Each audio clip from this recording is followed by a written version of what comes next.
咁我哋依家行緊呢條路咧，就係叫白雲路啊。喺白金酒店，如果向我前方嗰個位置行過去，就係去到我哋嘅深圳嘅地鐵14號線啊，沙田站啊。呢個位置過去嘅話，大概係5點幾公里啦。如果係打車過去，都係講緊係3個字就可以到噶啦。咁如果你話坐公交車，其實都差唔多，都係最多去到20分鐘，4個字，即係4個字左右。20分鐘你就去到嗰個地鐵站，2、4、5條公交線路啊。呢個7號線嘅話咧，就係去我哋14號嘅地鐵沙田地鐵站噶啦。喺呢度過去嘅話，2、4、6、8、10， 11個站就到我哋沙田地鐵口啊。14號線係去我哋呢個獅出口，獅出口就係去深圳方向嘅。啊，咁我哋再過嚟呢度咧，就係我哋呢啲生禽檔啦，買雞啊、鴨啊、鵝啊呢啲啊，即買即劏嘅，絕對都係非常之新鮮。而家呢邊食小龍蝦嘅季節到啦，啲小龍蝦幾生猛啊！啊，啲水產海鮮全部都有，種類都好豐富呢個市場。OK， 我哋再過嚟呢邊，哇，單係賣水產嘅呢啲都有好多間檔口喎呢度。哇，你睇呢啲荔枝幾新鮮啦！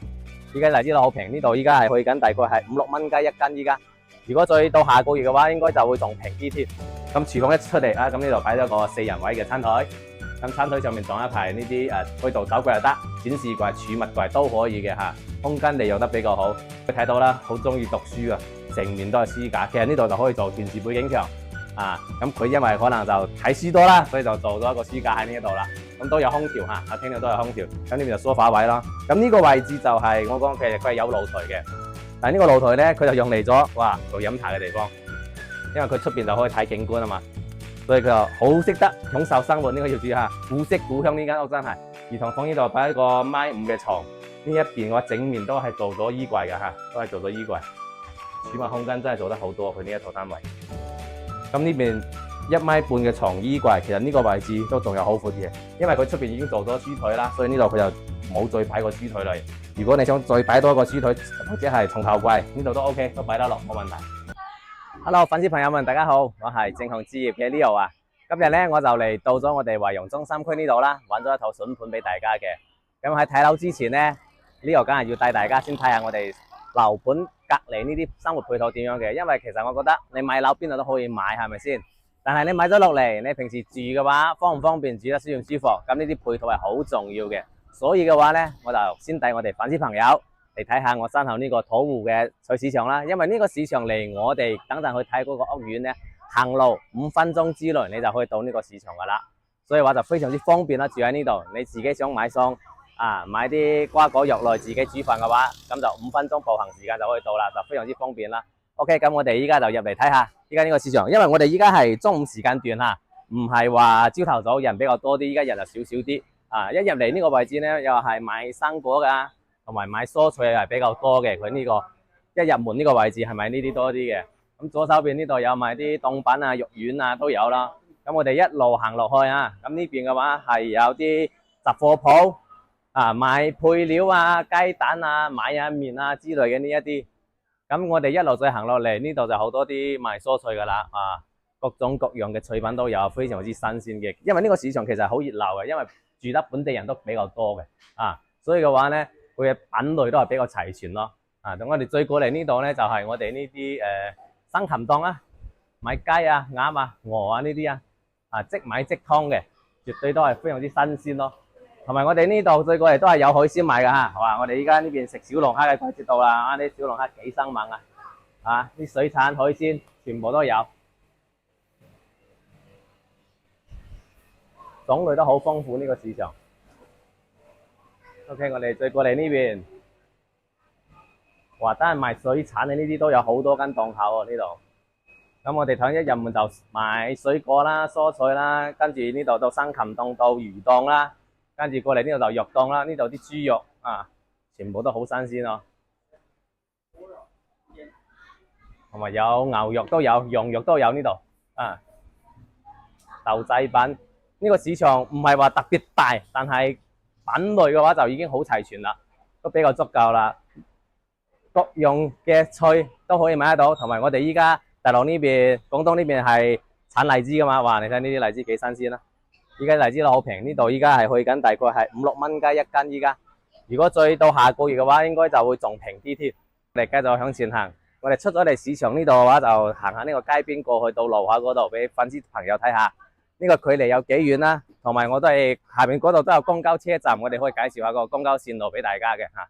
呢啲就啲百貨鋪啊，買啲生活用品嘅比較多呢啲嚇，眼鏡店同埋呢啲食飯嘅都有啊，元小狗喺呢度都有。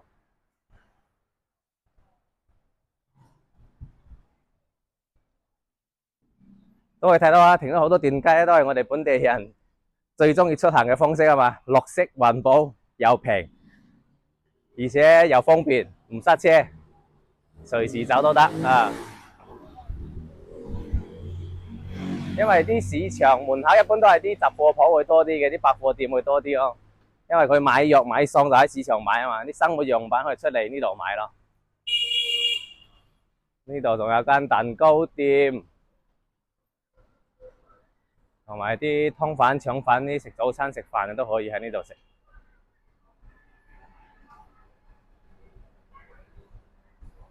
呢度又有一間生鮮超市，哇！依家食西瓜嘅季節啦，好多西瓜呢啲西瓜。西瓜哇好平喎，1蚊9個半，9個8，即係2蚊雞都唔使一斤。呢個最甜嘅啦，麒麟關呢個先3蚊雞，2蚊9毫8一斤。唔知香港依家啲水果貴唔貴呢？呢度係美宜街嘅便利店。OK， 咁我哋就行到咗呢個十字路口啦。咁我哋今日要睇嘅單位呢，就喺我哋左手邊呢棟啦，叫好家園啊，叫好家園花園。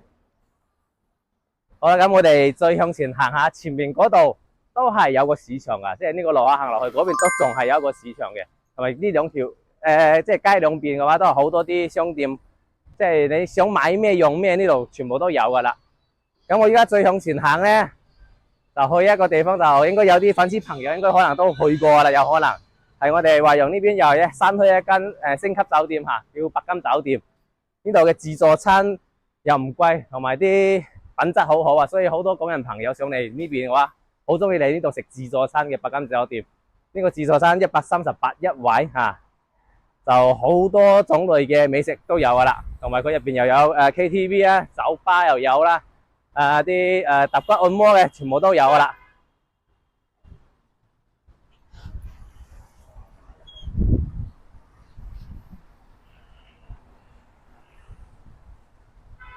咁我哋依家行緊嘅呢條路咧，就係叫白雲路啊。喺白金酒店，如果向我前方嗰個位置行過去，就係去到我哋嘅深圳嘅地鐵14號線啦，沙田站啊。呢個位置過去嘅話，大概係5點幾公里啦。如果係打車過去，都係講緊係3個字就可以到噶啦。咁如果你話坐公交車，其實都差唔多，都係最多去到20分鐘，4個字，即係4個字左右，20分鐘你就可以到嗰個地鐵站。所以如果買呢個位置嘅粉絲朋友啊，如果坐地鐵出行都好方便喺呢度。咁可以睇到啦，呢個白金酒店好高檔呢啲裝修啊，下邊呢度又有食湖南菜又有啦，電影院又有啦。咁同埋上面嗰個就係一個酒吧嚟嘅，咁嗰邊嘅話呢，仲有我哋嘅沐足啊，張老嘅沐足，同埋有我哋嘅東北菜。所以喺呢度嘅話，住喺呢度可以頭先過去市場，你自己買餸又近啦。咁我哋唔想自己煮飯，想嚟食下呢啲美食。白金酒店呢度就咩都有自助餐，又有呢啲湖南菜、東北菜啊，洗腳、揼骨、按摩、會所全部都有呢一度啦。好啦，咁我哋就到呢個公交站啦。公交站嗰度，我再同粉絲朋友介紹下，我哋呢度有咩線路係可以去到邊度嘅。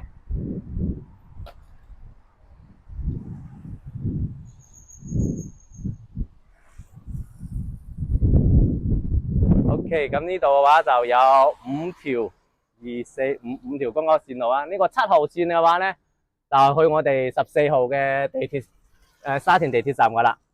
喺呢度過去嘅話，2、4、6、8、10， 11個站就到我哋沙田地鐵口啊。14號線係去我哋呢個 C 出口就係去深圳方向嘅。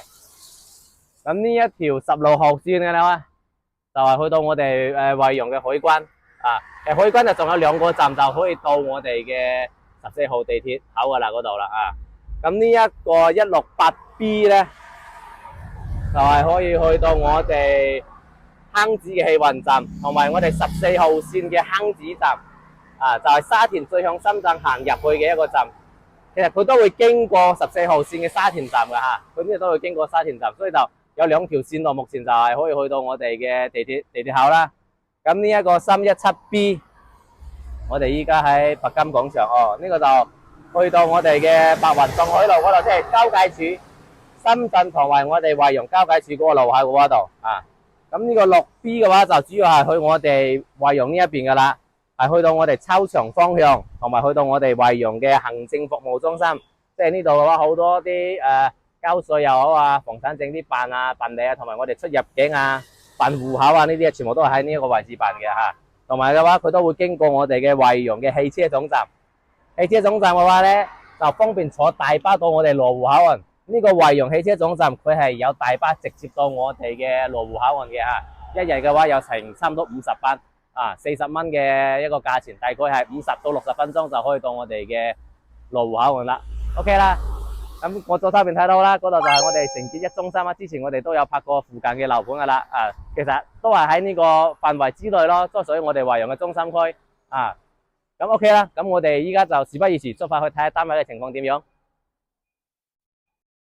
OK，咁我哋就上到單位入邊啦。咁我依家就企喺單位嘅大門口啦。咁呢套單位嘅話咧，佢產權面積係45個積，但係嘅話佢實質可以用到嘅話就要翻1倍啦。點解咧？因為呢一套係個複式單位嚟嘅，佢45平方就做到咗2房2廳啊，非常之大個空間。咁鏡頭隨我哋呢度入嚟啦，同埋呢套房嘅話，依家業主叫嘅係唔貴嘅話先30萬，45平方，其實實質可以用到90平方先至叫價30萬，而且裝修自己之前住嘅。裝修都係比較好嘅嚇。OK， 咁先入嚟呢個位置，佢就做咗一個圓軍櫃啦，可以擺鞋又得，放雜物又得。咁呢邊都仲有一個簡易嘅鞋櫃，可以擺雜物、擺嘢都可以嘅嚇。咁佢一入嚟呢度就係佢嘅洗手間啦，先同大家講下啦。因為呢個業主嘅話咧，佢住嘅人比較多，佢嘅陽台嗰度佢就冇樓，佢用嚟做飲茶嘅地方，所以佢將洗衣機擺咗喺呢度。咁佢都定製咗一個櫃啦，洗衣機上面就係我哋嘅洗手台，就高咗少少。咁如果我哋粉絲朋友自己住，都可以將呢個洗衣機放翻去陽台去都可以嘅。咁馬桶啊、淋浴呢度都有咯。你中間呢度仲有個掛鈎，其實可以掛個浴簾咯，到時即係可以隔下啲水咯。咁呢個就洗手間嘅位置啦。咁一出嚟到呢度就係廚房啦。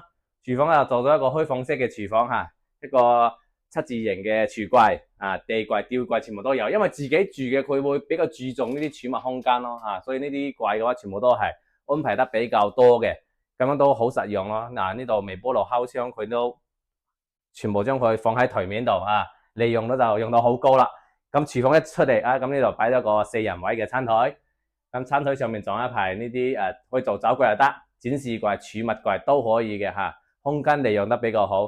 咁佢呢度因為係複式，佢呢度係有個樓梯嘅，咁佢就好即係真係都設計得好精緻啱啱用呢個樓梯嘅空間做咗一個放冰箱嘅位，咁放咗一個3門嘅冰箱咁同埋呢度都利用呢啲空間係做咗一啲儲物櫃，所以呢個單位嘅話，其實儲物空間係好充足噶啦充分咁利用咗。咁再過嚟呢個位置咧，因為呢個業主睇得出比較中意啲琴棋書畫應該中意自己寫下字彈下琴呢度佢就自己做咗一個小嘅工作台喺度，自己寫下字畫下畫。咁可以睇到啦，好中意讀書成面都係書架。其實呢度就可以做電視背景牆咁佢因為可能就睇書多啦，所以就做咗一個書架喺呢度啦。咁都有空調客廳度都有空調。咁呢邊就梳化位啦。咁呢個位置就係我講，其實佢係有露台嘅。但係呢個露台咧，佢就用嚟咗做飲茶嘅地方，因為佢出邊就可以睇景觀嘛，所以佢就好識得享受生活。呢個業主古色古香呢間屋真係，而且仲好多啲飲茶嗰啲用品好精緻我睇到咁如果我哋粉絲朋友唔需要呢個咁樣嘅飲茶嘅地方，咁呢個嘢到時佢應該都係要攞走或者啲私人物品。咁你嘅洗衣機或者咩都可以擺翻呢度咁呢度就係我哋1樓嘅空間嘅展示啦。咁 OK， 咁我哋依家上去2樓嗰度睇下。其實個樓梯都可以唔係話好高大概係10幾個台階咁樣就可以上到嚟2樓啦。咁2樓呢度嘅話咧，佢就係間咗係有2間房加埋一個書房嘅。咁一日嚟呢度咧就做咗一排書櫃啦，好大，可以同時俾2個小朋友喺度讀書寫字都夠噶啦。呢個書櫃應該係有呢度有2米長，2米長。咁同埋佢呢度仲有一個推拉門，打開嚟嘅話，入邊又係一個衣櫃，同埋咁嘅話又可以同1樓、2樓做個隔斷，關咗佢呢度，係咪啊？哇！呢個空間利用率真係好高，佢做得。OK， 咁呢度過嚟咧就係一個兒童房啦。兒童房呢度擺一個1.5米嘅床，呢一邊嘅話整面都係做咗衣櫃嘅嚇，都係做咗衣櫃。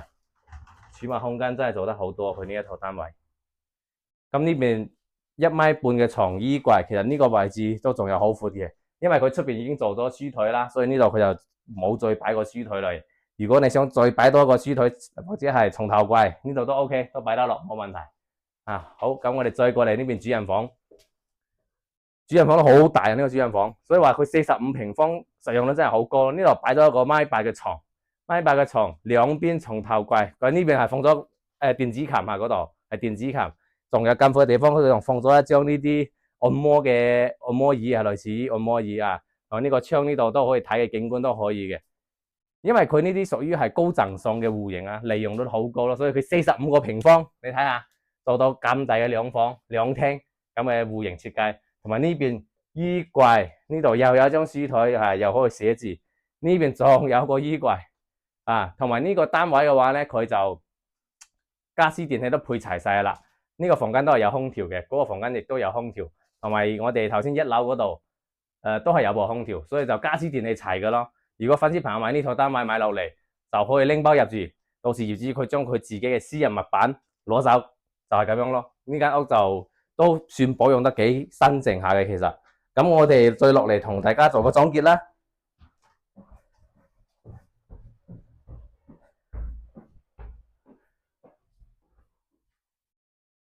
OK， 我就坐呢度嚟啦。